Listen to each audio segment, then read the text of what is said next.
Baik, terima kasih. Suara saya terdengar dengan baik. Terdengar, Pak. Ya, terima kasih. Oke, bismillahirrahmanirrahim. Kita ini dulu ya, biar tidak lupa. Sebentar.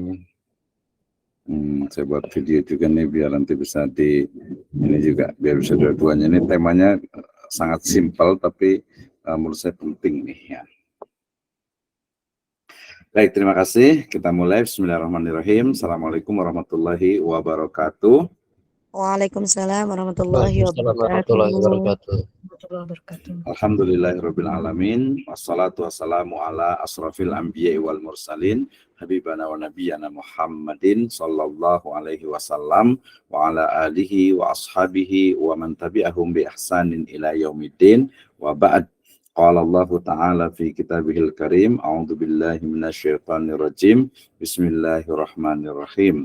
Ya ayyuhalladzina amanu qu anfusakum wa ahlikum nara wa quduhan nasu wal hijarah 'alaiha malaikatun ghiladun syidad la ya'sunallaha ma amarahum wa yaf'aluna ma yu'marun. Wa qala Rasulullah sallallahu alaihi wasallam, rawahu Ahmad wa Abu Dawud, muru auladakum bis salati wa hum abna'u sab'i sinin wadribuhum 'alaiha wa hum abna'u 10 sinin wa farriqu bainahum fil madaji'.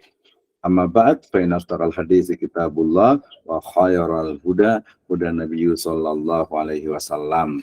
Alhamdulillah, asyukru lillahi wahdah alladzi an'ama alaina fi hadhihi lailah al-mubarakah nastati wa nastamir dirasatana fi al-ayat wal hadis tarbawi. Wa aqulu lakum jazakumullahu khairan wa la'allahu sahhala lana hada barnamij atau hada yakni hadihi qissah. Baik. Terima kasih Ibu dan Bapak sekalian, teman-teman semuanya, Ustadz dan Asatidzah sekalian. Ahlan wa sahlan, selamat datang masih di mata kuliah ayat hadis tarbawi ya, ayat hadis pendidikan ya.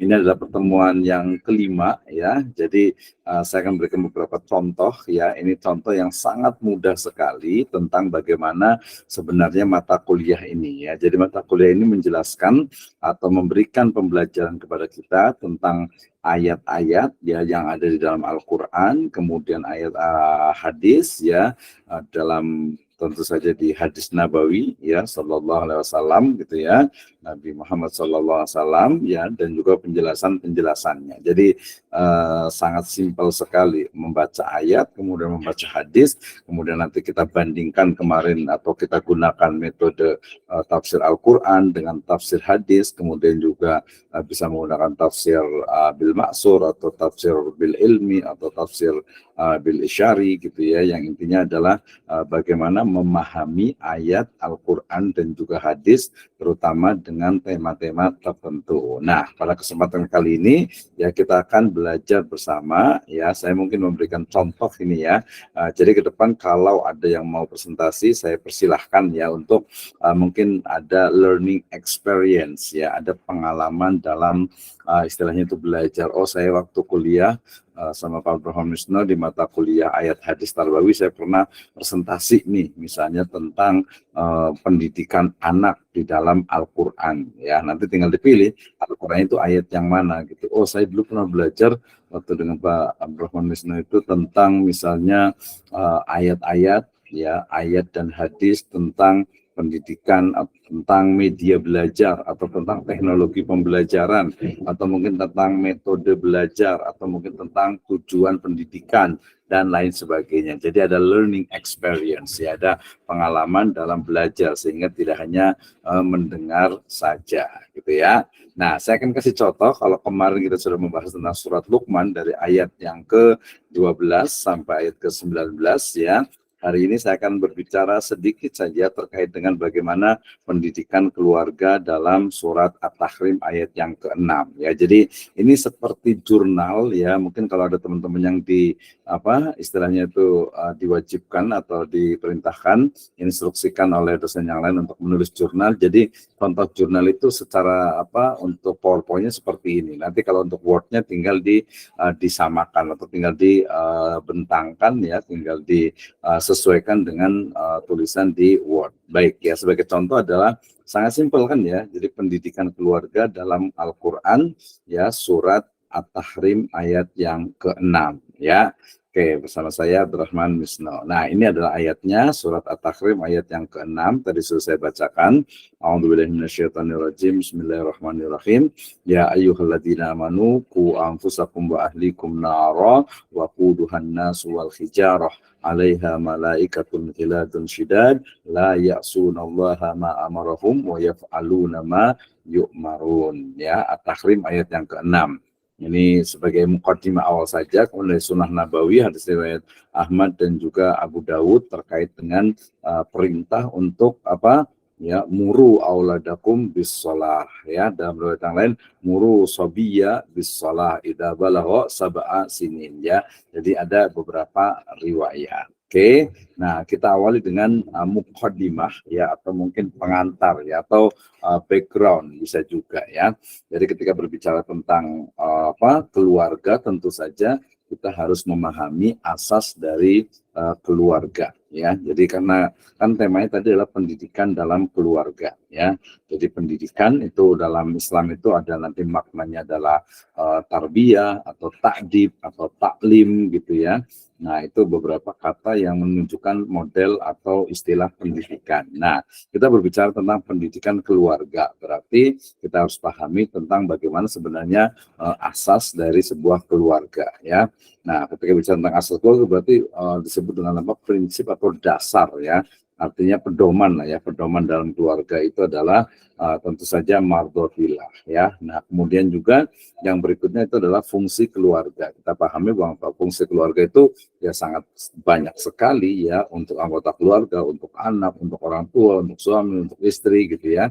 Itu sudah kita pahami tentu saja ya. Kemudian juga tadi salah satu dari tujuan dari keluarga itu samara ya, sakinah, mawaddah, warahmah. Ini sudah sering sekali kita dengarkan dalam surat Rum ya, di surat Rum, wa min ayatihi an khalaqalakum min anfusikum azwaja litaskunu ilaiha, dan seterusnya gitu ya. Sehingga kemudian dari samara ini diharapkan itu akan muncul bahagia ya, fid dunya wal akhirah tentu saja gitu ya. Nah, kebahagiaan di dunia dan di akhirat itu tentu saja tidak mudah diwujudkan ya. Dia perlu adanya memahami dari masing-masing anggota keluarga, yaitu hak dan kewajibannya ya. Salah satunya yang dibahas itu adalah tentang terkait dengan kewajiban orang tua. Apa sih sebenarnya kewajiban orang tua? Kalau kewajiban anak kemarin sudah disebutkan ya di surat Al-Isra ayat ke-23 dan 24, wa qadara rabbuka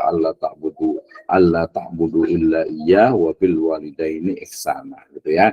Dan juga kemarin di surat Luqman juga, di ayat yang lainnya juga ada juga yang menyebutkan kata-kata wa qadara rabbuka alla ta'budu illa iyyah gitu ya. Nah, kemudian ketika bicara tentang kewajiban orang tua, tentu saja salah satu kewajiban yang ada dalam Al-Qur'an itu adalah tadi ku anfusakum wa ahlikum nar, menjaga diri dan juga keluarga dari nar, api neraka, wa quduhan nas wal hijar ya, yang bahan bakarnya itu adalah nas, manusia, dan juga hijarah, dan juga bebatuan. Nah, ini saya yakin semuanya kan sudah paham gitu ya, semuanya sudah paham, sudah sering baca sekali, apalagi Ustaz sekali. Jadi ini saya hanya mungkin memberikan contoh cara menjelaskan dan juga mungkin mengkorelasikan ya antara satu ayat dengan ayat yang lainnya, dengan hadis, dengan akwal, dan juga mungkin nanti kita ditambah secara lisan itu dengan sains ya. Oke, kita lanjut ya. Nah, peta pembahasan. Jadi pembahasan kali ini saya ingin berbicara tentang ayat Al-Qur'an. Berarti tadi adalah di surat At-Tahrim ayat yang ke-6 ya. Kemudian juga ketika bicara tentang ayat Al-Qur'an ya At-Tahrim ayat 6 berarti kita juga berbicara tentang misalnya ayat yang lainnya gitu ya, ayat Al-Qur'an yang lainnya yang terkait dengan makna yang ada yang sama dalam ayat tersebut. Nanti kita akan lihat ya. Nah, kemudian setelah ayat yang lain itu ditemukan ya, maka kemudian berikutnya ada tidak di dalam hadis Nabawi atau mungkin ayat yang lainnya itu mungkin tidak ditemukan secara secara betul-betul korelasinya gitu ya, secara signifikan gitu ya. Maka kemudian kita beralih kepada hadis gitu ya, kepada hadis Nabawi. Bagaimana sebuah hadis yang kemudian dia menjelaskan ya ataupun mungkin menjelaskan, bayan, kemudian mentahsis, mengkhususkan, ya kemudian juga bisa jadi menjadi kasus yang khusus menjadi umum ataupun juga mungkin memberikan satu hukum tersendiri gitu ya. Oke, nah dari hadis Nabawi itu kemudian kita juga pahami juga dari para mufasir ya, para ahli tafsir ya dari kalangan sahabat, tabi'in, tabi'ut tabi'in gitu ya, kemudian juga ulama-ulama a'immatul madzahib gitu ya, dan juga ulama-ulama setelahnya gitu ya, sehingga itu perlu betul-betul kita pahami dengan benar. Oke, selanjutnya, nah jangan lupa juga ya dalam memahami tadi ayat Al-Quran kan kita harus paham juga bahasa Arabnya kan.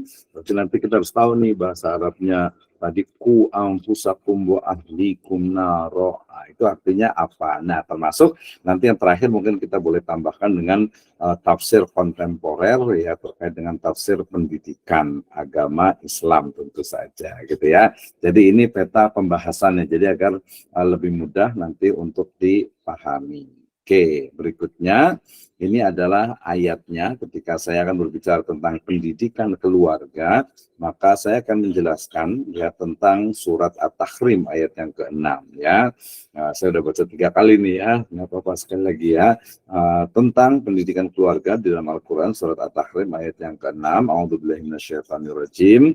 Ya ayyuhalladzina amanu, wahai orang-orang yang beriman, ku anfusakum, jagalah, peliharalah dirimu, wa ahlikum, dan juga keluargamu, naro, ya, dari api neraka, wa quduhan nasu wal hijarah, yang bahan bakarnya itu adalah manusia dan juga batu. Alaiha malaikatun ghiladun syidad, ya, penjaganya itu adalah malaikat-malaikat yang syidad, ya, ghilad dan juga syidad yang kasar ya, yang keras gitu. La ya'sunallaha ma amarahum, yang mereka itu tidak pernah ya bermaksiat, mendurhakai Allah Subhanahu wa taala ya, atau tentang apa yang mereka perintahkan, yang Allah Subhanahu wa taala perintahkan kepada mereka. Artinya malaikat-malaikat penjaga neraka ini tidak pernah membantah, tidak pernah menolak ya, selalu mengikuti apa yang diperintahkan oleh Allah Subhanahu wa taala, wa yaf'aluna ma yu'marun. Mereka itu menyelaksanakan, tidak pernah mendurhakai Allah Subhanahu wa taala terhadap apa yang diperintahkannya kepada mereka, dan selalu mengerjakan apa yang diperintahkan. Wa yaf'aluna ma yu'marun ya. Nah, ini terkait dengan pendidikan keluarga. Ternyata ada ayat lagi yaitu dalam surat Toha ya, dalam surat Toha ayat yang ke berapa? Yang ke 132. Ini sebenarnya langsung kepada penjelasan ya. Jadi ketika surat At-Tahrim ayat ke-6 ini secara global kan ya. Jadi secara global, wahai orang yang beriman, jaga dirimu dan juga keluargamu ya dari api neraka gitu ya. Nah, berarti dia perintah tuh ya, perintah untuk menjaga diri kita dan juga keluarga kita. Nah, dalam surat Toha ayat 132 dia lebih spesifik ya, di mana Allah Subhanahu wa taala berfirman, wa'mur ahlaka bis-sholati wastabir 'alaiha la nas'aluka rizqa nahnu narzuquka wal 'aqibatu littaqwa ya, dan perintahkanlah kepada keluargamu mengerjakan salat dan bersabarlah kamu dalam mengerjakannya ya. La nas'aluka rizqa, ya, kami Allah Subhanahu wa taala tidak pernah meminta rizki kepadamu, bahkan nahnu narzuquk, ya, kamilah yang memberikan rizki kepadamu ya, wal akibatul taqwa, dan akibat yang baik bagi orang-orang yang Artinya ya ketika ayat yang di atas itu berbicara tentang ku anfusakum wa ahlikum, utamanya wa ahlikum, jadi konteks dari sini pendidikan keluarga, padahal sebenarnya pendidikan diri dan keluarga seharusnya. Kenapa? Karena ayat ini ya Tahrim ayat ke-6 itu dia diawali dengan apa? Ku anfusakum, ya jagalah diri kalian, ya, dan wawunya waw atof ya menunjukkan apa artinya dan gitu ya, kelanjutannya. Nah, tapi bisa juga sebenarnya di sini bisa kita maknai bahwa sebelum kita istilahnya itu menjaga keluarga ya diri kita dulu gitu ya. Jadi jangan ta'murunan nasa bil birri wa tansawna anfusakum wa antum tatlunal kitab afala ta'qilun, ya. Engkau memerintahkan manusia, ini adalah kisah dari orang-orang ahlul kitab ya, yang mereka pemuka-pemukanya itu ta'murunan nasa bil bir, ya. Mereka itu ya memerintahkan kepada manusia untuk apa? Melakukan halal kebaikan albir, ya. Tapi kemudian mereka sendiri watan sauna anfusakum, yang mereka sendiri justru malah melupakan diri mereka sendiri, ya. Jadi konteksnya berarti kalau di sini sebenarnya justru diri sendiri kita dulu, ya. Jadi ku anfusakum, ya jaga diri kita dulu. Ya, ini kayaknya sudah biasa ya kalau Ustadz semuanya ya, tapi nggak apa-apa. Jadi polanya seperti ini gitu ya. Nanti gantian ya. Jadi saya juga ingin mendengarkan dari asatidzah sekalian gitu ya. Jadi ku anfusakum, jagalah dirimu, jangan sampai watan sauna anfusakum, jangan sampai dilupakan ya, jangan sampai dilupakan. Bahkan banyak sekali ayat-ayat nanti yang berbicara tentang yang menjaga diri, ya menjaga diri kita gitu ya. Bahkan kalau kaitannya dengan wala taqtulu anfusakum ya, misalnya di surat Al-Baqarah ayat 186 dan juga di surat An-Nisa ayat ke-29 sama juga ayatnya. A'udzubillahi minasyaitonirrajim. Bismillahirrahmanirrahim. Ya ayyuhalladzina amanu ku anfusakum, bukan ya, kalau di surat An-Nisa ada surat itu ya ayyuhalladzina amanu la ta'kulu amwalakum bainakum bil batil illa antakuna tijaratan antarodin minkum, ya, antarodin minkum gitu ya. Nah di situ berarti wahai orang yang beriman ya la ta'kulu amwalakum, jangan kalian itu mengonsumsi memakan harta kalian. Ya, jadi harta kalian dulu gitu ya, baru di antara kalian, artinya harta orang lain. Jadi kita tidak boleh mengonsumsi harta kita dengan cara yang batil, apalagi ya harta orang lain. Ya, jadi konteksnya lebih kepada bagaimana diri sendiri dalam konteks untuk menjaga itu lebih diutamakan. Ya, ini sebenarnya juga menarik sekali karena secara rasional juga jelas gitu ya. Nggak mungkin kita justru malah memerintahkan kepada manusia ke orang lain, ternyata mungkin kalau orang bilang itu seperti seperti lilin gitu ya, jangan seperti lilin gitu. Jadi diri sendiri terbakar walaupun dia menerangi sekitarnya, ya. Walaupun dalam konteks ini sebenarnya juga nanti dalam konteks tazkiyatun nufus misalnya kita juga perlu pahami ya, ada perkataan menarik sekali dari salah satu tokoh Islam itu mengatakan bahwasanya tetaplah kalian itu mengajak orang itu untuk berbuat baik ya, walaupun diri kalian itu belum baik gitu ya. Kenapa? Karena ya itu salah satu dari kebaikan kita gitu ya, salah satu dari kebaikan kita. Itu satu sisi, dan juga sisi yang lainnya. Sisi pertama adalah kita harus mulai dari kita dulu ya, baru nanti orang lain, tetapi juga jangan sampai kemudian sibuk dengan diri sendiri tidak pernah baik, sementara tidak pernah juga peduli dengan orang lain. Jadi harus ya adil gitu ya, wad'u syai' ala mahalih ya. Oke, jadi na'am, baik ya. Jadi ku anfusakum, jagalah dirimu atau diri-diri kalian gitu ya. Wa ahlikum, dan juga keluargamu. Nah, berarti konteks ayat ini adalah berbicara tentang menjaga diri kita dan juga keluarga. Nah, ketika berbicara tentang menjaga keluarga ya, tadi di surat Toha lebih spesifik lagi, yaitu wa'mur ahlaka bis-shalah ya wastabir 'alaiha, dan perintahkanlah kepada keluargamu mengerjakan sholat. Kenapa? Jelas ya, karena salah satu cara atau salah satu dari amalan ya menjaga dari neraka itu adalah apa? Dengan sholat. Salah satunya adalah ketika sholat itu adalah dengan wudhu, dan salah satu dari hadis yang sahih menyebutkan bahwasanya anggota badan yang terkena air wudhu gitu ya, itu tidak akan terkena atau tidak akan terjilat ya oleh api neraka gitu ya. Kaki ataupun juga muka gitu ya, mereka selalu atau terkena air wudhu gitu ya, terkena wudhu maka terhindar dari jilatan api neraka. Itu juga kan nyambung juga. Oke, jadi korelasi antara ayat yang At-Tahrim ayat ke-6 itu dia sifatnya global, menjaga keluarga, menjaga diri kita dan keluarga kita gitu ya.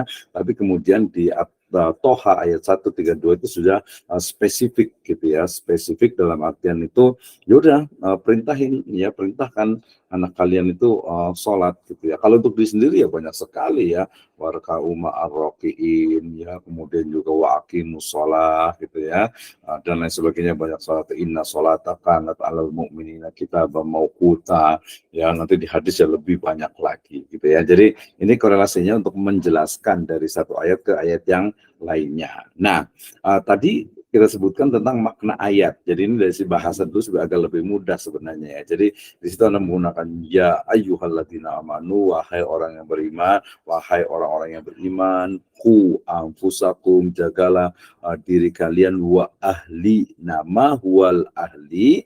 Kita lihat di sini ahli itu adalah keluarga atau ahlun. Nah, kata-kata ahlun dalam Al-Qur'an itu terdapat lebih dari 36 tempat yang menunjukkan kata ahlun. Nah, padahal dalam Al-Quran sendiri ya, kata ahlun itu yang maknanya keluarga itu juga ada usroh. Kita mengenal ada istilah usroh keluarga ya. Kemudian juga ailah ya, atau awail jamaknya ya, atau usarun itu dalam jamak dari al-usrah. Demikian juga alu ya, alu Musa ya, alu Fir'aun wa alihi wa ashabi wa alu ya. Jadi dia maknanya itu adalah keluarga, yang kata-kata alu itu mengandung makna keluarga itu 11 kali. Nah, ketika bicara tentang keluarga, konteks sosiologisnya menarik juga gitu ya. Apakah dia adalah nuclear family ya, keluarga inti, yaitu dua orang, ibu bapak ya, orang tua dan juga anak, atau mungkin juga extended family ya, misalnya ada kakek, ada nenek gitu ya, mungkin bahkan ada mungkin keponakan di situ, atau mungkin ada paman gitu ya. Nah, ini maknanya tentu saja luas sekali. Apakah kita itu memiliki kewajiban itu hanya orang tua ya, di situ anak gitu ya. Ingat ayatnya tadi, kalau kita lihat apa kata-katanya, ku ya. Nah, ini kan menunjukkan artinya itu dia apa, banyak gitu ya. Banyak kan ya.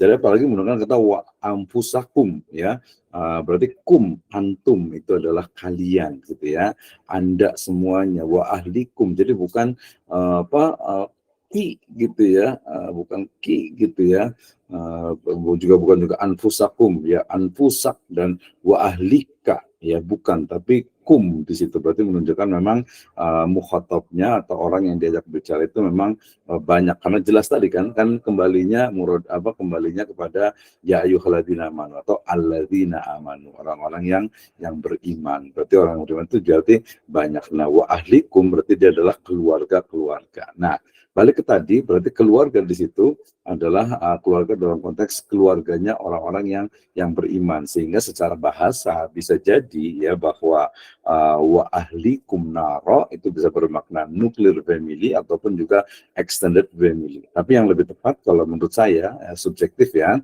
itu adalah memang ya keluarga yang menjadi tanggung jawab kita gitu ya, keluarga yang menjadi tanggung jawab kita. Nah, siapa tanggung jawab kita atau siapa yang memiliki tanggung jawab? Nanti jelas sekali di ayat berikutnya ya. Dikatakan bahwasannya, kita loncat ke sini, kullukum ra'in wa kullukum mas'ulun an ra'iyati wal amiru ra'in wa rajulu ra'in ala ahli baiti wal mar'atu ra'iyatun ala baiti zawjiha wa waladihi wa kullukum ra'in wa kullukum mas'ulun an ra'iyatih ya. Jadi yang kita kasih benang hijau di sini, keywordnya itu adalah dikatakan warrojulu ra'in ala ahli baitihi ya. Jadi seorang laki-laki ya, seorang suami ya, laki-laki sebenarnya gitu, tapi laki-laki secara suami ya. Seorang suami itu adalah pemimpin ra'in ala ahli baitihi, atas keluarganya. Nah, termasuk juga ahli bait ya. Ahli bait itu apakah rumahnya yang tinggal hanya anak-anaknya saja, anak istri dan anaknya gitu ya, atau mungkin juga keluarga yang lainnya yang tinggal di situ ya. Oke, wal mar'atu ra'iyatun ala baiti zaujiha wa waladihi ya. Jadi dan seorang perempuan itu juga adalah apa? Istri terutama ya, dan juga seorang pemimpin bagi rumah suaminya dan anak-anak ya. Artinya ra'iyah itu artinya adalah penanggung jawab, pengayom gitu ya. Jadi ya harus dia bertanggung jawab di rumahnya gitu ya. Seperti apa nih tanggung jawabnya? Walaupun nanti dalam konteks ini tentu saja ya dua-duanya kan punya tanggung jawab, otomatis keluarga itu ya adalah tanggung jawab suami dan istri. Oke, kembali ke sini ya. Jadi ketika bicara tentang keluarga, berarti kita bisa memahami dalam makna yang lebih luas lagi, bukan hanya keluarga istri ya, suami atau istri dan juga anak-anaknya, tapi bisa kita expand ya maknanya, tentu saja yang menjadi orang-orang yang menjadi tanggung jawab kita. Nah, terkait dengan tadi ku anfusakum wa ahlikum naro ya, Ali bin Abi Thalib ya, Khalifah Ali bin Abi Thalib radhiyallahu anhu ya, beliau mengatakan adibu ya, jadi ajarkanlah kepada mereka adab dan juga wa'alimu dan juga ilmu kepada mereka ya. Berarti ku anfusakum kalau dipahami oleh Khalifah Ali bin Abi Thalib adalah ajarkanlah mereka adab dan juga ilmu. Wah, berarti luas sekali ya. Nah, sering sekali ketika kita bicara tentang adab, jelas ya, etika, akhlak gitu ya, walaupun ya agak beda-beda dikit, tapi ketika bicara tentang ilmu selalunya ya adalah ilmu agama tentu saja gitu ya. Padahal kalau menurut saya jadi bukan hanya ilmu agama sebenarnya, karena kalau kita hanya memisahkan antara ilmu agama dengan ilmu dunia, kita terjebak kepada dikotomi ya, pemikiran sekuler, di mana ya membedakan antara ilmu agama dengan ilmu dunia. Ini yang selalu kita kampanye ya. Kita kampanyekan bahwasanya dalam Islam itu ya ilmu dunia itu ya ilmu ilmu dunia itu juga bisa bermakna atau bisa berdimensi ilmu akhirat. Apalagi ilmu akhirat jelas-jelas juga kan bermakna untuk ilmu dunia. Kalau kita lebih menyebutnya dengan istilah ulum kauniyah dan juga ulum diniyah ya, ada kauliyah, ada kauniyah gitu ya. Nah, itu juga perlu kita kembangkan. Nah, misalnya tadi begini ya, kemarin kita sudah sempat diskusi tentang pendidikan ya, pendidikan atau beda antara ilmu pendidikan dengan ilmu pendidikan agama Islam. Bedanya di mana sih? As a master, you have understand about two term ya. Jadi kita sebagai seorang master gitu ya perlu memahami dua istilah ini ya, dan juga harus membedakan dalam artian itu apa sih karakter masing-masingnya. Kenapa? Karena bisa jadi ya ketika seseorang itu belajar hanya ilmu pendidikan ya, akhirnya apa? Agama Islam itu ketinggalan gitu ya. Ilmu agama Islam itu ketinggalan, artinya tidak terbawa gitu. Bahkan ya masih ada nih beberapa orang yang menganggap bahwasannya ya ilmu agama ilmu pendidik, kita ngomong bicara tentang ilmu ya, ilmu pendidikan agama Islam itu ya sama aja, nggak ada itu ya ilmu pendidikan juga gitu, sehingga menyamakan antara ilmu pendidikan dengan ilmu pendidikan agama Islam. Dan kita sudah berbicara kemarin ya sebelumnya, tapi kita bisa diskusi. Nah, oke, kemudian perkataan dari Abdullah bin Abbas, tadi saya sempat, nanti boleh di ini bahasa Arabnya untuk menguatkan ya. Jadi Abdullah bin Abbas mengatakan bahwa hendaklah kalian senantiasa melakukan ketaatan kepada Allah Subhanahu wa taala dan takutlah dalam berbuat maksiat kepada Allah Subhanahu wa taala, serta perintahkanlah keluargamu agar berzikir kepada Allah Subhanahu wa taala. Niscaya Allah Subhanahu wa taala akan menyelamatkan kalian dari api neraka. Sama sih ya. Jadi kitanya dulu kita melakukan kebaikan gitu ya, kemudian juga memerintahkan keluarga ya. Tadi kalau Abdullah bin Abbas ini menyebutnya dengan salah satu adalah bizikri. Kenapa? Karena ala bizikrillahi tatmainul qulub atau tatmainul qulub ya. Jadi dengan berzikir mengingat Allah Subhanahu wa taala, hati akan menjadi tenang ya. Dikatakan zikron katsira ya, dengan zikir yang banyak menjadi juga di situ ya. Oke. Nah, berarti perkataan dari Ibnu Abbas kalau kita lihat itu lebih kepada bagaimana kita itu ku anfusakum, artinya itu adalah melakukan ketaatan, i'malul sesuatu yang diawamir ya, perintah Allah Subhanahu wa taala, dan juga menjauhi wajnab anil nawahi gitu ya. Nah, tapi kemudian ditambahkan lagi juga dengan memerintahkan keluargamu untuk berzikir. Nah, mungkin al-zikru sebenarnya makna juga adalah as-shalah. Kenapa as-shalah itu adalah arti juga dalam makna yang spesifik tentu saja gitu ya. Nah, kemudian agar apa? Tujuannya adalah agar Allah Subhanahu wa taala menyelamatkan kalian dari api neraka ya. Sementara Qatadah juga tidak jauh berbeda. Beliau mengatakan hendaklah kalian menyuruh mereka untuk taat kepada Allah Subhanahu wa taala dan melarang mereka berbuat maksiat kepadanya. Ya, hendaklah menegakkan perintah kepada mereka agar selalu melaksanakan perintah Allah Subhanahu wa taala, ya mengajak atau memerintahkan untuk kebaikan, bersegera melakukan kebaikan.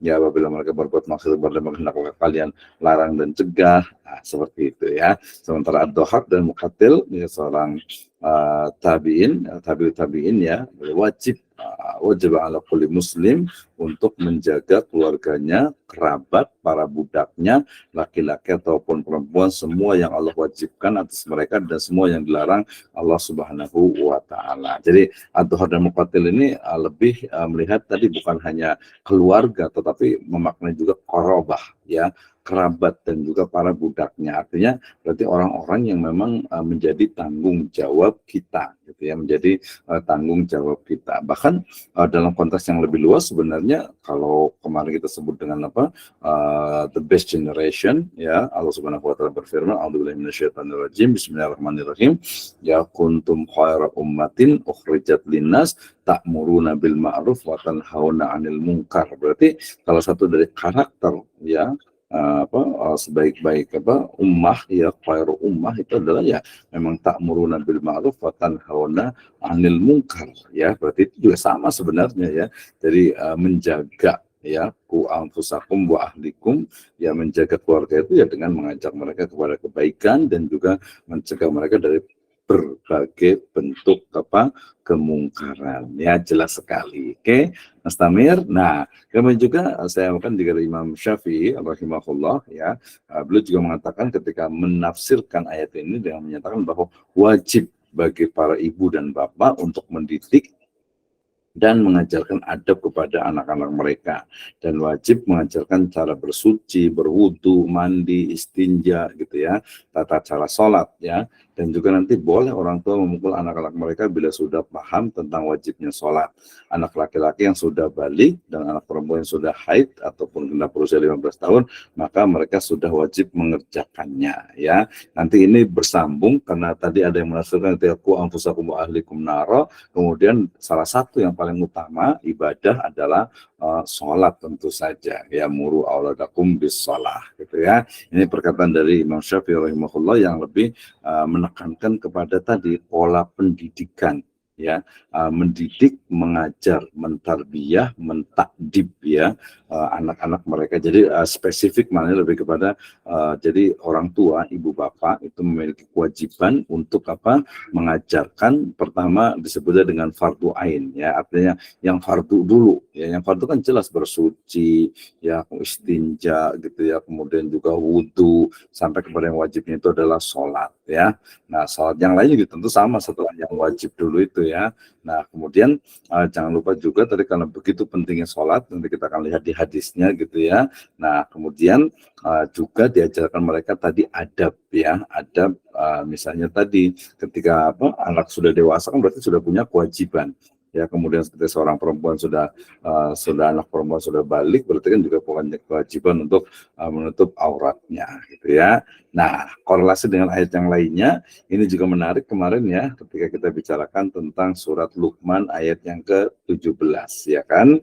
Nah, berarti kita nyambung nih, ini pentingnya ketika satu ayat kemudian dikaitkan dengan ayat yang lain, ternyata jelas sekali nyambung lah. Ku anfusakum wa ahlikum nara, ya ini sudah dilakukan oleh Luqman Al-Hakim ya. A'udzubillahi minasyaitonirrajim. Ya bunayya aqimis sholata wa'mur bil ma'rufi wanha 'anil munkar wasbir 'ala ma asabak inna dzalika min azmil umur. Wahai anakku, laksanakanlah sholat ya, dan suruhlah manusia berbuat ma'ruf dan juga cegah mereka dari berbuat kemungkaran. Artinya ya jelas ya, Luqman Hakim sudah memerintahkan untuk aqimis sholat ya, untuk melaksanakan sholat, karena salah satu dari sholat tadi itu adalah inna sholata tanha anil fakhsyai wal munkar ya. Kemudian juga salah satu dari kebaikan seseorang itu adalah dilihat dari as-sholah, ya, kesolatnya itu tentang ketika nanti di yaumul hisab, ya. Kemudian tadi surat Thaha ayat 132 juga sama tentang ketika menjaga. Jadi korelasinya mudah. Ini satu tafsir ya. Nanti kalau dikembangkan dengan tafsir yang lainnya sangat sangat mungkin sekali. Ketika misalnya ini yang pendidikan berarti ku anfusakum wa ahlikum naro, ya, menjaga dirimu dan keluargamu dari api neraka. Nah, menjaga diri dan juga menjaga keluarga itu adalah ya dengan mengajarkan mereka ya kewajiban-kewajibannya, sholat, puasa, ya zakat kalau mampu gitu ya. Nah, itu berarti kan itu kewajiban tuh, berarti harus dilaksanakan. Itu perspektif berarti dari sisi satu sisi. Dari sisi yang lainnya kita juga bisa menafsirkan dengan ku anfusakum wa ahlikum naro, artinya jagalah dirimu dengan keluargamu dari api neraka, berarti jaga jangan sampai dirimu tadi ya, kita korelasikan dengan di surat Al-Baqarah 186 dan juga di An-Nisa 29, ya, la ta'kulu amwalakum bainakum bil batil, ya. Untuk menjaga diri ya dan juga keluarga itu kita tidak boleh, ya, berarti menjaganya dengan cara makan kulu fil ardi halalan thayyiba. Itu bisa nyambung juga tuh. Jadi banyak sekali dalam menafsirkan. Jadi tidak hanya satu perspektif. Ya, saya ulang lagi nih ya. Jadi yang pertama kalau bicara tentang ku anfusakum wa ahlikum naro, berarti para mufassir tadi menyebutkan jagalah dirimu dan keluargamu dari api neraka, artinya kita fokus ke keluarga ya, yang ku anfusakumnya enggak usah lah ya, nanti itu lain lagi. Ya, jadi wa ahlikum naro dan juga keluargamu, ya jaga keluargamu dari api neraka, berarti ajarkanlah mereka kewajiban ya, ilmu, ajarkanlah mereka sholat. Kan jelas ku anfusakum wa ahlikum nar. Tapi dalam perspektif misalnya ekonomi, ya kita bisa menyebutkan wa ahlikum naro, ku anfusakum wa ahlikum naro, berarti jaga dirimu dan keluargamu dari api neraka, ya jaga mereka jangan sampai mengonsumsi makanan yang haram ataupun subhat. Kenapa? Karena innal halala bayyinun wa innal harama bayyinun, ya. Makanan yang haram itu apa? Ya sesungguhnya daging, darah, tulang sampai sumsum itu yang tumbuh, ya, nubita minal haramin wan naru aula biha, ya. Dari darah, daging, tulang sampai ke sumsum itu tafsiran saya ya, yang tumbuh dari harta yang haram, maka neraka lebih berhak baginya. Berarti yang menjaga diri kita dan juga keluarga kita dari makanan yang haram ataupun subhat itu adalah salah satu dari implementasi dari ku anfusakum wa ahlikum nar. Aku kan beberapa ininya di ekonomi gitu ya. Jadi setelahnya ke situ. Jadi kita bisa lebih dalam konteks yang lainnya, saya kan sangat mungkin sekali. Sebenarnya kalau ada waktu saya pengen nanya-nanya nih, nanti mungkin ya terakhir lah boleh kita diskusi. Ini berarti korelasi tadi di surat At-Tahrim ayat ke-6 dengan surat Luqman ayat ke-7 dan juga surat Thaha ayat ke-132. Tidak menutup juga di sini masih banyak ayat-ayat yang lainnya yang menunjukkan tentang bagaimana menjaga diri kita dan juga keluarga kita dari ahli atau dari neraka tentu saja, gitu ya. Oke, nah sementara tadi ya saya bacakan juga sudah ya korelasi dengan hadis ketika bicara tentang ku anfusakum, konteksnya itu kan di situ adalah siapa? Kepala keluarga. Ya, kepala keluarga dan tentu saja adalah istri juga atau ibu juga gitu ya, sehingga kita diingatkan tadi bahwa kullukum ra'in, setiap kalian adalah pemimpin, wa kullukum mas'ulun an ra'iyati. Jadi setiap kalian itu akan dimintai pertanggungjawabannya gitu ya. Jadi dan abwal amiru ra'id, ya seorang amir ya mungkin raja atau presiden sekarang itu adalah pemimpin ya. Kemudian warrojulu, dan seorang laki-laki atau suami itu adalah ra'in ala ahli baitih, ya. Berarti kalau tadi raja atau presiden itu adalah pemimpin, lebih tepatnya sebenarnya ra'in itu penanggung jawab ya bagi negaranya, ya. Gubernur, bupati, camat, lurah gitu ya, RW, RT gitu ya adalah ra'in ya, dan juga akan mas'ulun an ra'iyati. Jadi suami itu juga pemimpin ya ala ahli baitihi, ya, wal mar'atu, dan juga perempuan itu istri juga adalah ra'iyah, pemimpin juga ala baiti zaujiha wa waladih, ya. Jadi istrinya atau suaminya ya, zaujiha, dan juga anak-anaknya gitu ya. Nah, kemudian fakulukum ra'in wa kullukum mas'ulun an ra'iyatih, ya, akan dimintai pertanggungjawabannya. Berarti tadi salah satu tanggung jawab ya, konteksnya korelasinya dengan ayat ini adalah salah satu dari bentuk tanggung jawab itu adalah menjaga diri kita dan juga keluarga kita ya dari naro, gitu ya, dari api neraka. Oke, ini korelasi dengan hadis ya. Kemudian yang lain juga tadi, karena salah satunya angku angfusakum wa ahlikum naro itu adalah dengan memerintahkan sholat, kita diingatkan nih dengan surat dengan hadis riwayat Tabrani, dikatakan awwalu ma yuhasabu bihi al-abdu yaumal qiyamati as-shalah, ya. Dari kiamat itu adalah as-shalah, yaitu sholat. Fa'in sholahat, ya, fa'in sholahat sholaha lahu sa'iru amalih.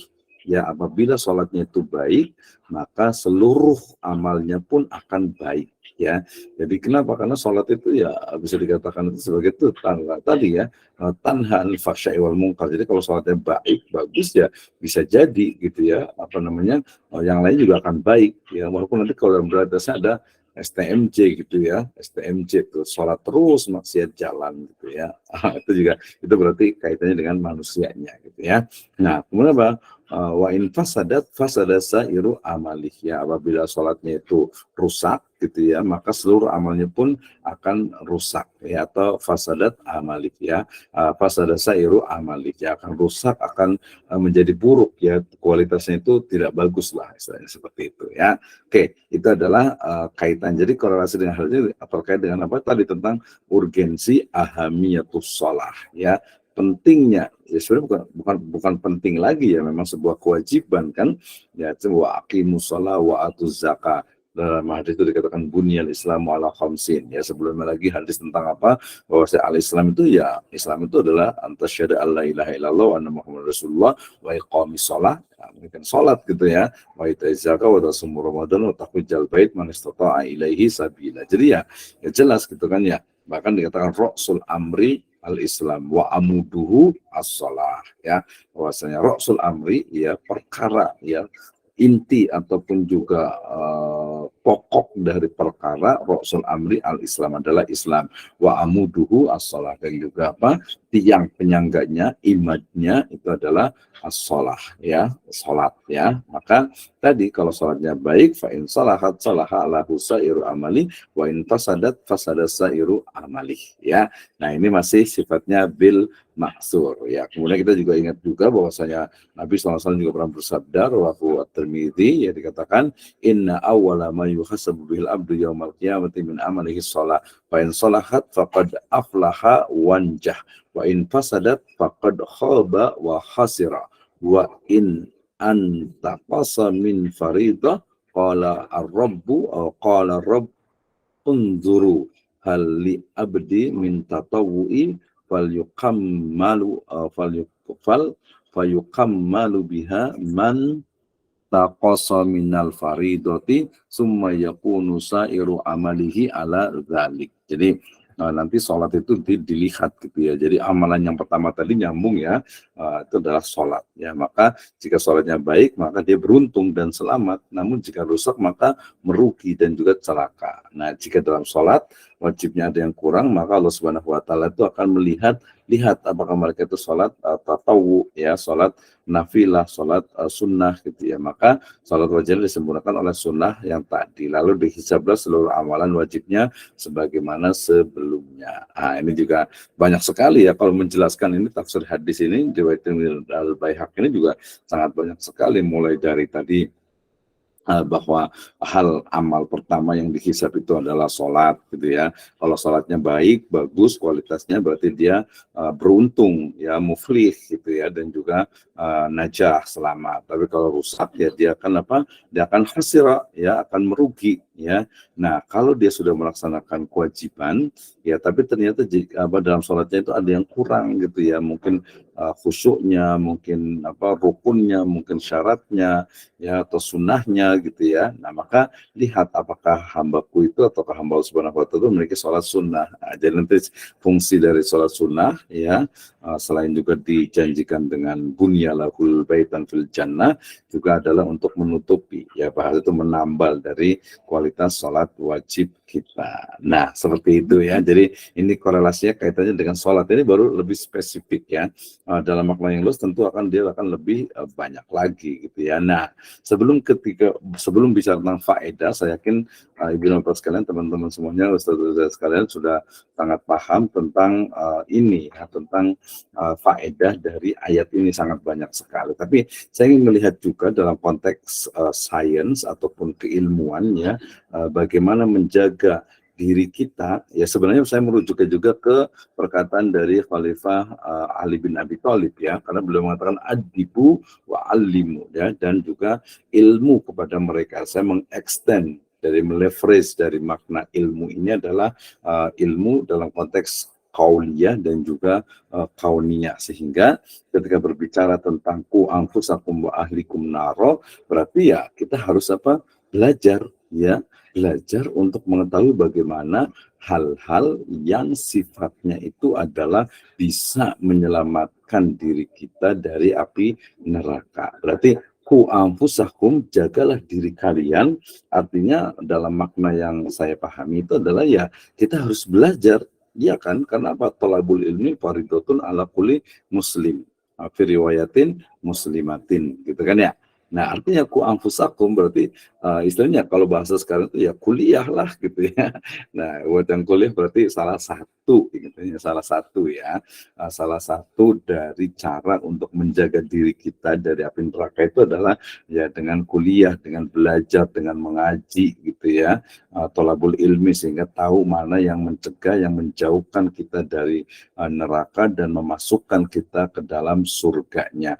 Wa ahlikum naro juga sama gitu ya, untuk diri kita dan juga untuk keluarga. Kalau diri kita ini kan konteksnya itu adalah laki-laki ya, artinya suami. Nah, kan kita nggak bisa juga untuk suami berarti kalau suami ingin terhindar dari api neraka itu adalah ini ya, kemudian juga dia melakukan hal yang baik-baiknya seperti ini, kemudian juga tidak melakukan hal yang seperti ini, kan dia masih personal gitu ya. Nah, tapi kemudian kalau wa ahlikum berarti dia lebih luas lagi, berarti kita harus paham, berarti kita itu belajar, kita itu kuliah, kita itu ngaji, thalabul ilmi tentang hal-hal yang diwajibkan kepada istri, yang diwajibkan kepada anak laki-laki, anak perempuan, saudara, dan masyarakat secara umumnya, gitu kan? Nah, jadi dia bukan hanya konteks wali-wali, ya udah menjaga, gimana cara menjaganya?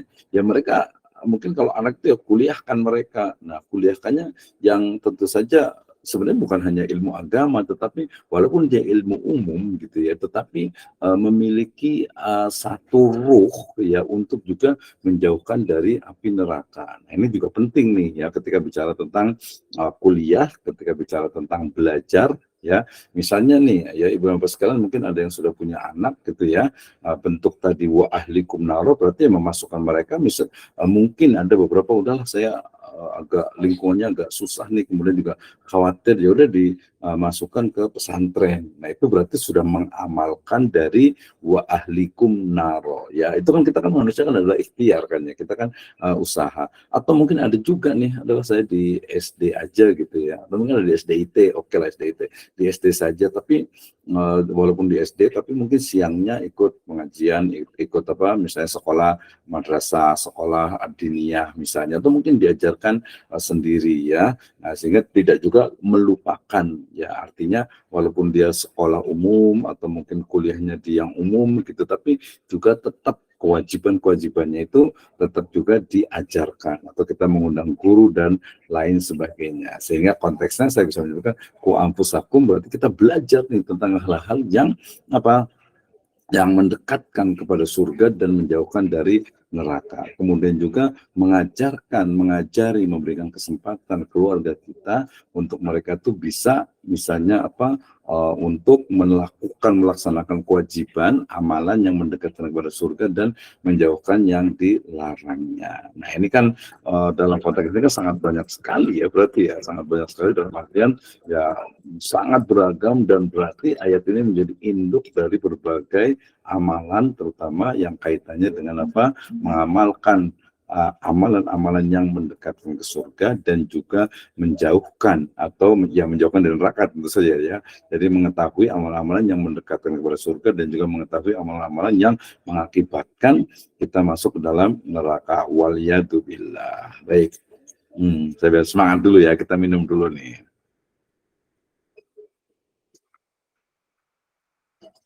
Oke ya. Nah, nanti kita bisa explore lagi, Ibu dan Bapak sekalian, teman-teman semuanya, saudara-saudara sekalian, terkait dengan ini. Jadi kalau faedahnya saya boleh ambil ya simple aja lah ya. Jadi bahwa setiap kepala rumah tangga bertanggung jawab atas orang-orang yang ada dalam rumah tangganya. Ia wajib menjaga dirinya dan keluarganya dari api neraka. Kemudian setiap orang tua wajib mendidik istri dan anak-anaknya pendidikan agama Islam yang mencakup akidah, syariah, dan juga akhlak. Ya wajib bagi orang tua mengajarkan keluarga dan anak-anaknya tentang wudhu, sholat, ya sekaligus memerintahkan mereka untuk melaksanakan sholat di usia 7 tahun. Apabila di 10 tahun mereka belum bisa atau belum melaksanakan atau tidak melaksanakan, maka boleh memukulnya, tetapi pukulan yang mendidik dan tidak melukai. Ya, kemudian juga apabila mereka itu sudah dewasa, sudah balik, memisahkan ya tempat tidur mereka ya antara laki-laki dengan perempuan. Ya, dengan laki antara laki-laki juga perlu juga ya agar terhindar dari hal-hal sifatnya negatif. Kemudian Rasul SAW juga membedakan nih antara umur 7 tahun dan 10 tahun, ya ada sabain ya, atau ada 7 dan juga ada 10. Itu nanti kita bisa kembangkan dalam konteks psikologi pendidikan atau psikologi perkembangan anak ya, fase-fase pendidikan anak itu masih relevan atau tidak, ini sesuai tidak seperti apa nih di zaman sekarang ini ya. Dan jelas bahwasanya orang tua itu wajib melindungi anak mereka dari hal-hal yang menimbulkan fitnah ya dalam rumah tangga, ya misalnya tadi memisahkan tempat tidur antara laki-laki dan perempuan. Dan Allah Subhanahu wa taala akan memberikan rahmat, keberkahan, cahaya bagi rumah tangga yang melaksanakan ketaatan-ketaatan kepadanya, menjauhi segala bentuk kemaksiatan dan senantiasa menjaga sholat 5 waktu tentu saja. Nah, itu yang kita bisa diskusikan ya, dan kita bisa lebih banyak lagi bercerita, kita lebih banyak lagi membahas secara lebih detail ya. Mungkin nanti boleh juga nanti saya tanya nih ya, saya tanya satu-satu terkait dengan materi-materi yang mungkin sebagiannya itu belum ada yang kurang tepat, salah dan lain sebagainya. Baik. Oke, terima kasih semuanya untuk yang sudah hadir. Yang ada Ustazah Rahmawati, Ibu Rahmawati, terima kasih. Ada Pak Dede Firdaus, ada Ibu Ira, ada Muhammad, Ustaz Muhammad Mahfud, Ustaz Abdul Syakur, kemudian Ustaz Reza, Ustaz Iqbal, Pak Kang Frebi, ada Pak Ustaz Njang, ada Pak Ustaz Alvin, ada Ustaz Baihaqi, ada Ustaz Arif, ada Ibu Atika, ada Pak Ustadz Asep Iman Saifuzaman, ada Kang Rizky atau Pak Rizky Juliharsa, dan juga Ustadz Dede Sulaiman. Okay, if you have question, maybe we can discuss about our topic this night. Okay, please for our sister Ustazah Rahmawati Fakhruddin. Silahkan, mangga. Iya. Assalamualaikum warahmatullahi wabarakatuh, Pak Dokter. Waalaikumsalam warahmatullahi wabarakatuh. Ya, terima kasih untuk pemaparan Pak Dokter, pencerahan sekali untuk saya. Terima kasih untuk ilmunya Pak Dokter. Nah, untuk pertanyaan saya terkait dengan tadi yang Pak Dokter sampaikan, yang kulukum ro'in wa kulukum mas'ul an ro'iyatih ya. Itu memang mengacu pada ke lingkup gitu ya Pak Dokter. Negara, kemudian dan seterusnya sampai dengan kita pribadi gitu ke bawah-bawahnya. Nah, kalau dikaitkan dengan seperti itu, misalnya gini Pak Dokter, lingkupnya lebih besar, dianggaplah di satu lembaga. Berarti kalau yang dipimpinnya itu kaitan ke tadi ya, menjalankan perintah atau malah sebaliknya. Semua yang ada di termasuk hal yang tanda kutipnya gitu, yang tidak melakukan perintah misalnya atau apa, menjadi tanggung jawab dari pimpinan itu, misalnya ini ke lembaga ya, itu Ya, betul. lumayan sangat itu ya. Kemudian yang berikutnya Pak, ke yang tadi bahwa apa, ku anfusakum wa ahlikum nar ya, bahwa perintah untuk menjaga diri kita gitu ya dan keluarga itu juga sama, dari yang terutama dari yang harus di dalamnya adalah menjalankan perintah dan larangannya Ya, dihindari gitu ya. betul. Tidak menjalankan, harus menjalankan perintahnya, kemudian menjauhi larangannya, dari segi lingkup juga gitu. Dan itu juga dikaitkan dengan kalau atina fi dunya hasanah gitu kan, hasanah sendiri Berarti hasanah, dari betul. ya fi dunya hasanah Mhm.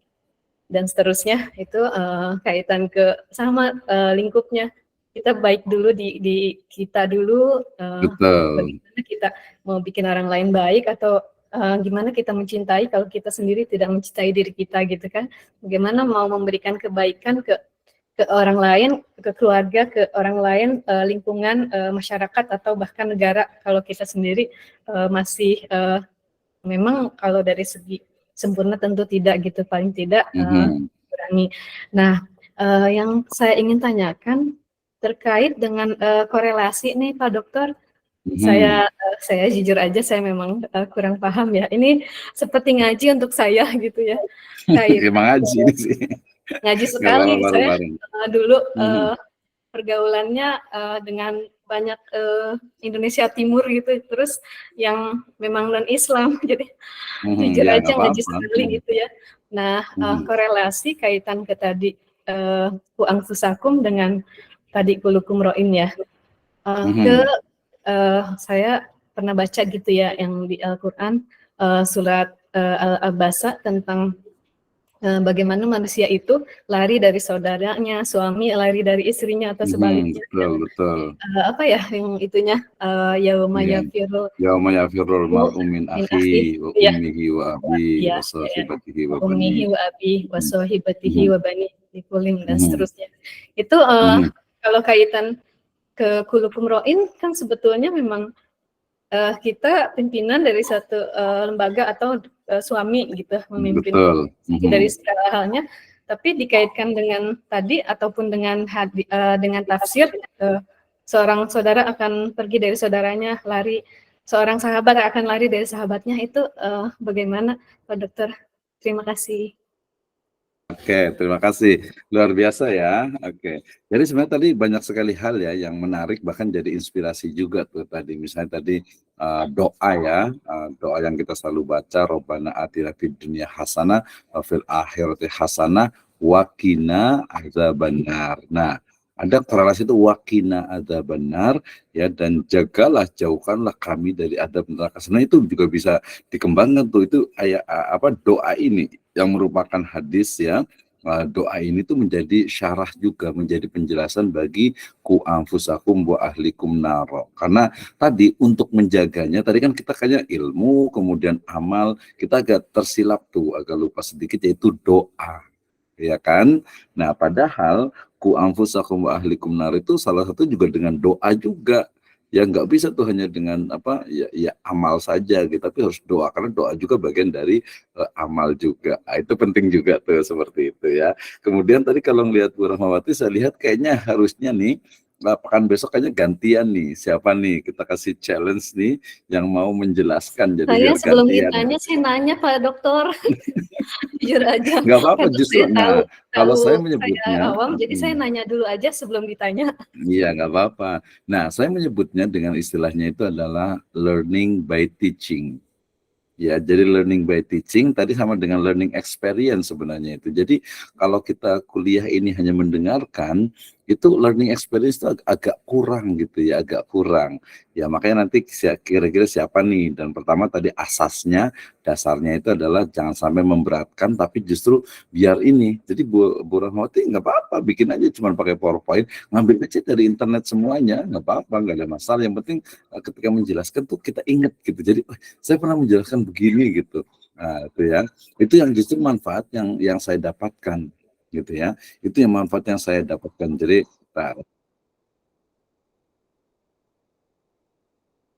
yang disebut dengan tadi learning by teaching itu adalah memang mahasiswa itu juga diharapkan itu bisa menjelaskan. Karena apa? Menjelaskan itu sebenarnya tadi ya kalau dikatakan kemarin itu kalau menjelaskan itu bukan hanya untuk orang lain sebenarnya, tapi untuk diri kita sendiri gitu ya. Makanya ketika kita mungkin oke kita masih jauh sekali lah dari sempurna gitu ya, tapi kita ngajar nih kita jadi ingat. Ini sama dengan manfaatnya menulis. Jadi ibu dan bapak sekalian, teman-teman semuanya, kenapa sih kita harus tadi ceramah mungkin gitu ya, kalau nggak ceramah mungkin kajian, ngisi pengajian, atau mungkin ngisi di website atau di media sosial, atau mungkin menulis gitu ya. Ternyata apa? Manfaatnya itu untuk kita justru, yang kita rasakan itu untuk kita, orang lain itu belum tentu gitu ya. Makanya nih yang Ustadz semuanya ini ada Ustadz Abdul Syakur, Ustadz Mahfud dan sebagainya, kalau biasa khutbah Jumat, biasa ngisi pengajian itu ya udah hafal gitu ya, udah hafal dan manfaatnya untuk kita sebenarnya. Sama juga nanti ya mahasiswa juga harus biasa seperti itu ya. Jadi mahasiswa itu harus mampu untuk mengungkapkan ide dan gagasan gitu ya. Termasuk juga menulis ya. Jadi jangan sampai nanti mungkin ke depan ada dosen lain yang memerintahkan untuk menulis gitu. Sebenarnya itu untuk melatih kita. Ya saya ingat sekali nih ya ketika menulis sebuah misalnya saya biasa kalau untuk khotbah Jumat itu saya tulis gitu ya, mencari ayat, mencari hadis itu ya. Itu justru ilmunya itu di situ. Ini ayatnya apa ya? Saya ingatnya ayatnya tentang ini surat apa ya? Saya biasa pakai hadis web gitu ya, atau di islam.net gitu ya. Nah itu kita bisa hadis juga sama. Saya pernah dengar deh hadis tentang ini. Terus saya tadi menulis tentang tadi kulukum ini riwayatnya siapa? Ya? Dicari ketemu. Apalagi nanti kalau kita bisa bahasa Arabnya, kita copy bahasa Arabnya. Oh ternyata bahasa Arab itu seperti ini gitu. Jadi kita bisa pahami. Nah itu yang kedua gitu ya sebelum menjawab tuh. Jadi ini kita kasih ini nih challenge nih siapa nih Ustadz Dede, Ustadz Mahfud, Ustadz Jang dan yang lainnya, ibu-ibu juga nih ya. Kalau yang mau challenging gitu ya, ya bikin aja PowerPoint nanti kita bicara misalnya Bu mau tentang apa nih pendidikan anak perempuan di dalam Al-Qur'an ya, pendidikan anak usia dini sampai pendidikan untuk orang dewasa gitu ya, pendidikan mungkin untuk misalnya anak yang berkebutuhan khusus gitu atau mungkin teknologi pendidikan, metode belajar. Jadi gini sebenarnya, saya agak greget sekali dengan istilah apa ilmu pendidikan tadi dengan ilmu pendidikan agama Islam. Jadi teori-teori yang ada tentang ilmu pendidikan agama Islam itu sebagian besar adalah diambil dari ilmu pendidikan. Sebenarnya nggak ada masalah gitu, tapi ada bagian-bagian tertentu yang seharusnya ya kita sebagai ahli ya pakar atau mungkin pembelajar lah ya dalam pendidikan, dalam ilmu pendidikan agama Islam itu harus bisa mengembangkan itu gitu ya, harus bisa mengembangkan. Ya kenapa kita kemudian ngikuti itu teori-teori yang istilahnya itu apa ya yang mungkin not from our Islamic civilization gitu kan ya. Nah mestinya kita bisa kembangkan kayak gimana sih. Nah, ini mungkin dari kan sebagian kan ustadz nih ya, bagaimana kenapa sih pesantren yang pakai kobong, yang pakai istilahnya itu sorogan kok agak-agak berkurang sekarang nih. Nah berarti ada yang kurang apa nih, harus bisa menjawab gitu ya. Sekarang orang tuh lebih ya pasti harus ada sekolah formalnya gitu. Sekolah formal juga sekarang harus ada misalnya marching bandnya, ada apanya macam-macam lah gitu ya. Sehingga kemarin saya ingat tuh ada satu apa MTS gitu ya, MTS kemudian dia lagi apa sih istilahnya itu Hari Pahlawan kemarin 10 November saya ingat sekali itu. Kok MTS gitu ya, MTS atau Aliyah juga ya, Madrasah Aliyah, Madrasah Sanawiyah, kemudian memperingati Hari Pahlawan kok nyanyinya ini lagi apa ada lagu itu yang apa yang rungkat lagi gitu kan, kayaknya kok nggak cocok gitu ya. Nah ini apa nih berarti apa gurunya nih bertanggung jawab nih berarti gitu kan ya. Nah termasuk tadi betul sekali tadi kalau yang awal-awal saya pikir mau bertanya tentang lembaga pendidik bukan lembaga ya, artinya pimpinan dalam sebuah organisasi, dalam sebuah lembaga pendidikan, lembaga yang lainnya jelas dia bertanggung jawab. Nah ini makanya dalam Islam itu seorang pemimpin itu jadi harus betul-betul bertanggung jawab. Kita leverage, kita kembangkan dari kullukum ra'in wa kullukum mas'ulun an ra'iyati, itu kan kesannya itu adalah hanya tanggung jawab di akhirat gitu ya. Padahal kita boleh menafsirkan dengan bahwa saja kullukum ra'in wa kullukum mas'ulun an ra'iyati, mas'ulun an ra'iyati berarti dia itu harus buat apa, setiap tahun harus buat laporan pertanggungjawaban. Jadi berarti harus berani untuk diaudit, baik internal ataupun eksternal. Nah, itu namanya tafsir bil ilminya. Jadi bukan hanya kesannya, oh berarti cuma di akhirat doang. Tidak, ya termasuk di dunia juga. Jadi menjadi seorang pemimpin itu harus berani untuk diaudit, gitu ya. Harus berani untuk dikritik juga, harus berani untuk mempertanggungjawabkan. Ya sebelum di akhirat kan otomatis di dunia dulu, gitu ya. Saya ingat sekali nih beberapa pemimpin saya mengalami gitu ya, yang mungkin terlalu reaktif, tidak tabayun, kemudian juga apalagi kepemimpinan itu dengan konsep like and dislike gitu kan ya. Ini suka, oh ini gengnya, ini ininya, waduh itu naudzubillah min dzalik. Jadi kita kembangkan bisa menjadi sebuah artikel nih. Jadi ku anfusakum ahlikum naro dan juga kulukum ra'in wa kulukum mas'ulun an ra'iyati, itu sebenarnya dalam konteks yang bagaimana misalnya pertanggungjawaban seorang pemimpin, bukan hanya di akhirat. Kalau di akhirat itu kan nanti gitu ya, tapi di dunianya juga harus bertanggung jawab gitu ya. Nah makanya ya nanti dari kalangan-kalangan orang yang belajar mensucikan jiwanya, dirinya gitu, mereka kan ya pemimpin itu berat gitu, sangat berat sekali sebenarnya. Tapi tahun-tahun ini pada rebutan jadi pemimpin ini ya. Pemimpin negara oke lah itu beda ya, tapi pejabat dan lain sebagainya itu mungkin perlu diinikan. Oke ya. Nah kemudian kalau pertanyaannya berarti terkait dengan bagaimana nih ketika ku anfusakum ahlikum naro itu kemudian misalnya dikaitkan dengan tadi yang kulukum ra'in wa kulukum mas'ulun an ra'iyati ya, bagaimana sebuah tanggung jawab ya, yang tanggung jawab itu ternyata dia bisa jadi sifatnya itu bukan hanya dunia, tapi juga sifatnya itu juga akhirat juga. Kemudian doa tadi Rabbana atina fid dunya hasanah fil akhirati hasanah wa qina adzabannar itu juga bisa dikembangkan. Nah, kita berulang lagi Bu Rahmawati, secara spesifik nih, terakhir pertanyaannya seperti apa nih biar lebih clear? Yang korelasi yang surat apa tadi Abasa ya, yang tentang seorang suami ya, yang oke. lari gitu, terus Ya. sahabat akan lari Oke, kayak ya, yauma gituin. yafirrul mar'u min akhi wa ummihi wa abi wa sahibatihi wa bani likulli imri'in minhum yauma idzin sa'nu yughni. Betul. Ya, jadi kalau di surah Abasa surah Abasa ini wallahu alam bisawab, dia lebih kepada kejadian yang ada di akhirat nanti. Ya, bahwa orang itu akan lari dari tanggung jawabnya, akan lari dari keluarganya, dari saudaranya. Tetapi kemudian kita makanya perlu baca ayat yang lainnya. Sampai lari kemanapun ya tidak ada tempat lari gitu ya, pasti akan dimintai pertanggungjawabannya gitu ya. Misalnya seorang suami yang mungkin durhaka kepada istrinya, atau istri yang durhaka kepada suaminya, walaupun dia lari gitu ya, menolak, enggak saya nggak tanggung jawab gini-gini. Atau mungkin seorang anak misalnya, oh dia minum khamar misalnya gitu ya, ketika ditanya, oh saya minum khamar dibiarin sama orang tuanya sih, terus orang tuanya juga pasti balas lagi, enggak udah saya larang gini-gini. Terjadilah perdebatan dan Allah kan maha mengetahui melalui Raqib dan Atidnya itu. Nah itulah saat itulah diadili dengan seadil-adilnya, sehingga konteks ku anfusakum ahlikum naro itu adalah konteks bagaimana orang beriman yang ada di dunia ini untuk berusaha ya menjaga diri, ya lebih kepada bagaimana mas'uliyah tadi, pertanggungjawaban dari seorang suami atau seorang kepala keluarga ya terhadap keluarganya, istri dan anak-anaknya. Tapi kemudian ketika nanti sudah terjadi ya sampai kemudian meninggal, ketika di akhirat semua mungkin tadi suami itu tadi akan lari, tapi ketika lari tidak bisa karena dia memang mungkin tidak menjaganya, terlalu acuh ya. Atau mungkin seorang istri juga mungkin bisa jadi dia juga enggak kan suami saya enggak ngelarang saya gini-gini gitu kan, enggak, suaminya udah membuktikan. Nah disitulah ya mereka memang betul, mereka tuh lari dari keluarga, dari anak-anaknya, dari semuanya lari, tapi lari di situ tetap tidak bisa lepas dari tanggung jawabnya dan pasti akan dimintai pertanggung jawabannya.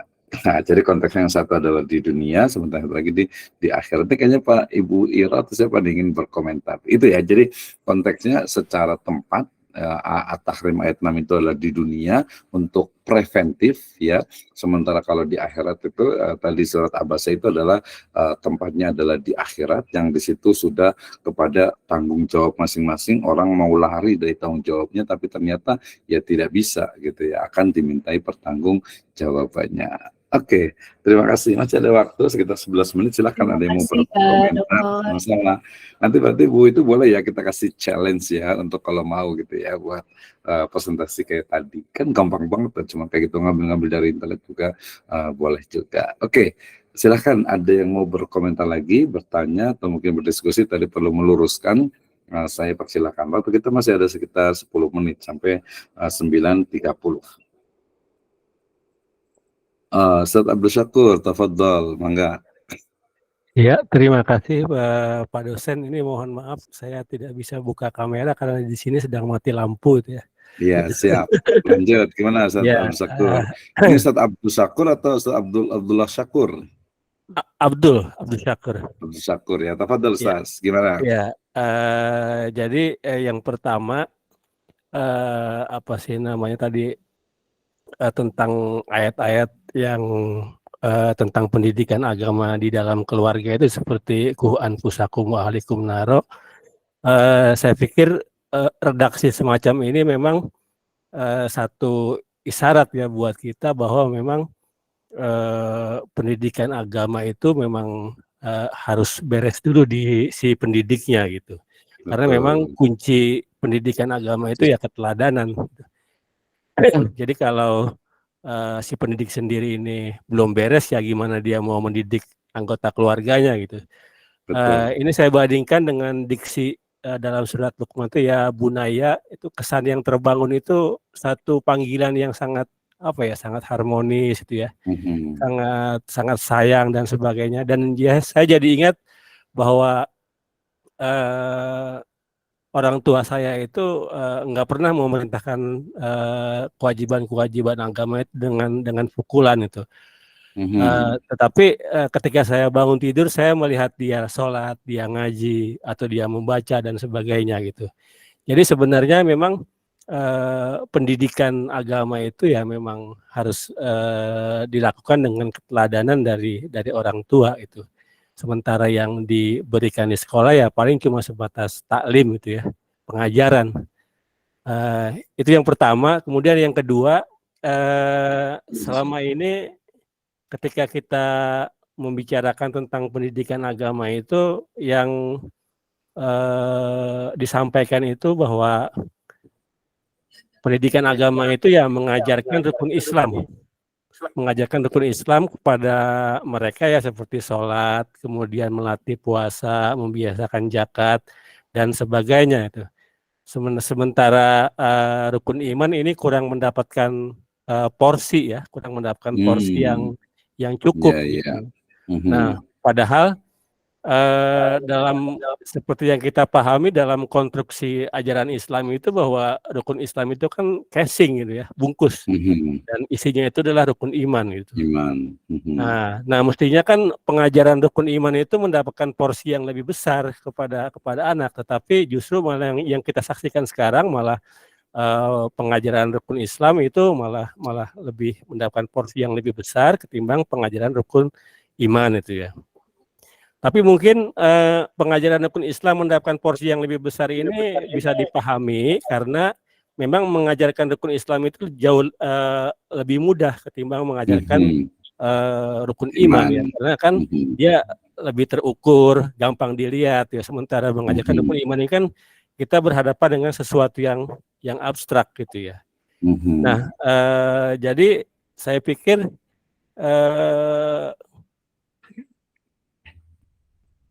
ya mungkin salah satu faktor kenapa tadi Bapak bilang ada istilah STMJ ya, sholat terus kemudian maksiat jalan itu ya. Karena memang sejak awal mereka cuma dikasih casing gitu ya.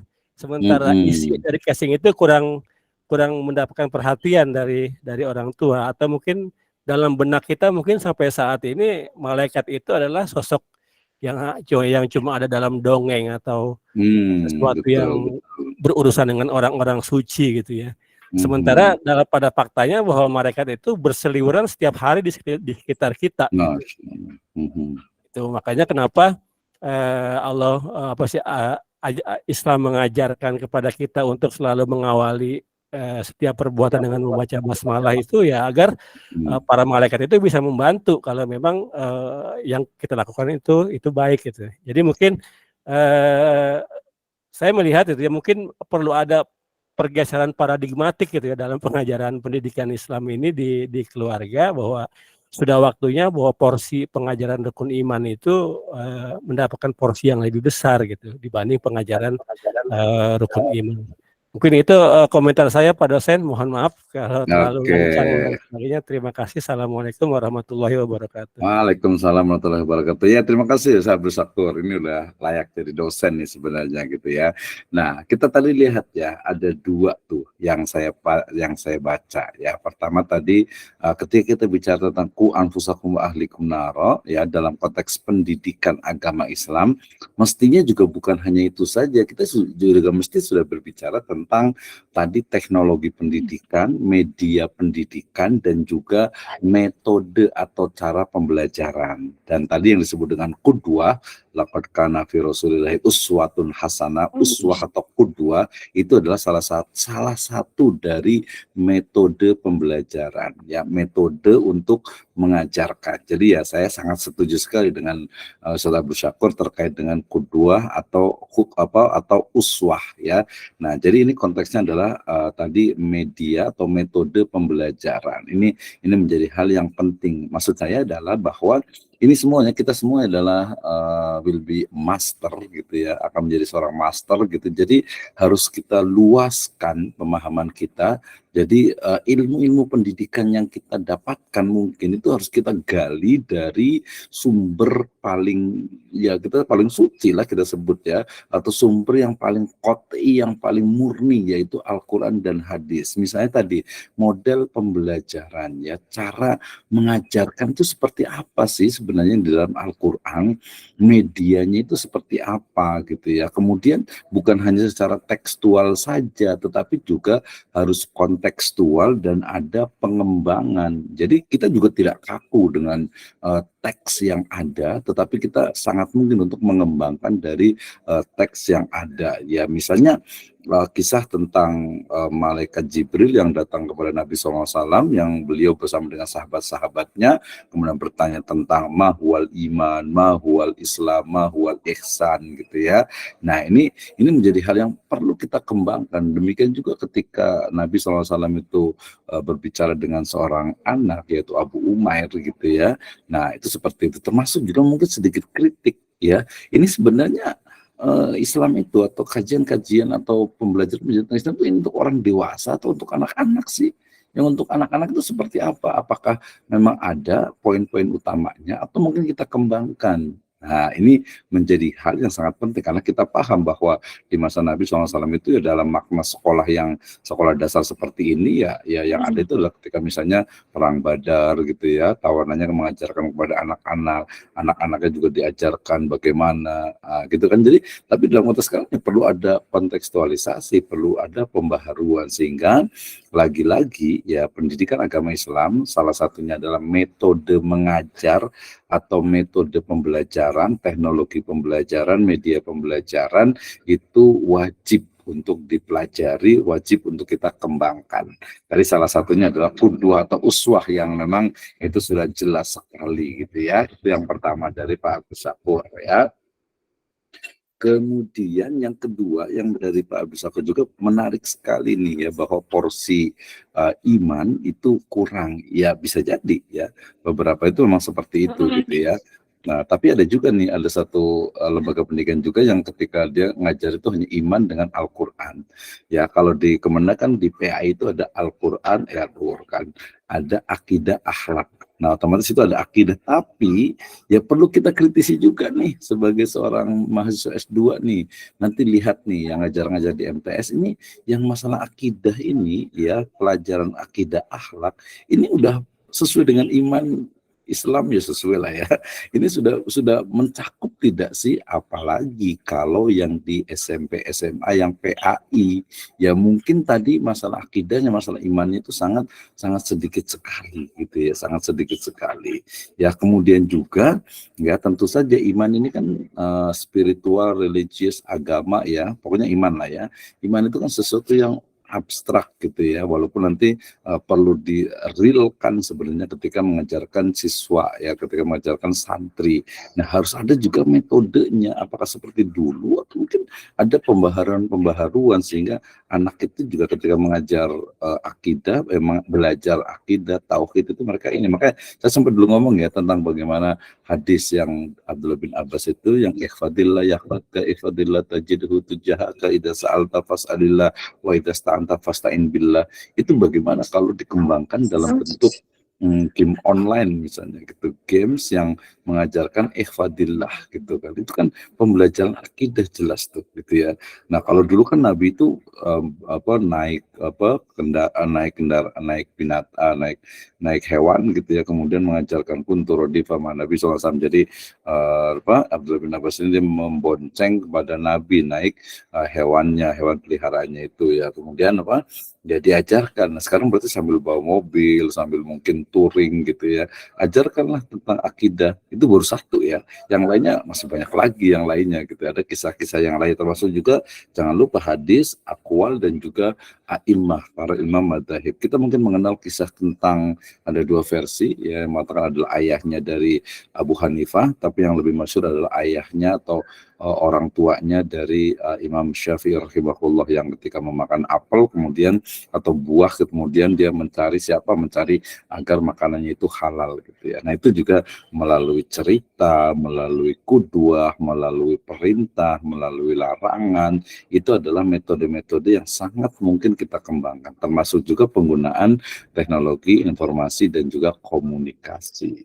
Oke, sudah lebih dari 1 menit. Sahabat aku sangat luar biasa sekali, dan yang lain juga, sehingga saya harapkan challenge untuk kuliah ini, oke lah kita sambil santai ya, kita tidak insya Allah memudahkan untuk kuliah, tapi kita bisa tingkatkan level kita untuk belajar. Oh ternyata belajar tuh fun ya, menyenangkan ya. Jadi kita tahu banyak hal. Ternyata pendidikan agama Islam tuh bukan cuman tadi Al-Quran, hadis, akidah, akhlak, tafsir, hadis, kemudian juga mungkin sirah, bahasa Arab, bukan itu. Lebih luas lagi ya, dan itu kita sangat mungkin kita bisa kembangkan gitu ya. Alhamdulillah kita di State Sirajul Falah di kampus Islam, sehingga mudah-mudahan nanti semua juga Islamic world view-nya itu bagus gitu ya. Tapi kalau kita lihat buku-buku ya, kita mungkin dengar dari beberapa kampus lainnya ya, dia akan berbeda, apalagi yang hanya ilmu pendidikan. Jadi kita belajar ilmu pendidikan agama Islam. Naam, jazakumullahu khairan ala ihtimamikum. Nanti kalau ada pertanyaan, question, nanti boleh ke saya langsung, atau insya Allah on Tuesday ya. Tuesday kita akan belajar lagi. Hari Selasa kita akan Selasa kita belajar lagi. Nanti kalau yang mau bikin PowerPoint atau belajar menyampaikan boleh juga gitu ya. Kalau dari saya masih banyak sekali bahannya ya, tinggal ngambil, itu luar biasa sekali. Pendidikan keluarga, nanti pendidikan anak, pendidikan tarbiyah ruhiyah juga. Tadi kalau saya bersyukur tentang iman, ada tarbiyah ruhiyah juga. Wah ini kayaknya perlu mendalam ya. Tarbiyah jasadiyah juga penting juga nih ya. Jangan sampai nanti ruhnya atau jiwanya itu sehat, badannya sakit, atau badannya sakit jiwanya kuat. Harusnya kalau bisa dua-duanya gitu ya. Baik, insya Allah kita lanjutkan di pertemuan yang akan datang. Jazakumullahu khairan ala ihtimamikum. Kita tutup dengan alhamdulillah dan doa kafaratul majlis. Alhamdulillahirabbil alamin. Subhanakallahumma bihamdika asyhadu an la ilaha illa anta astaghfiruka wa atubu ilaik. Wallahu muwaffiq ila aqwamit thoriq. Assalamualaikum warahmatullahi wabarakatuh. Waalaikumsalam warahmatullahi wabarakatuh. Terima kasih Pak Dokter. Terima kasih Pak. Oke.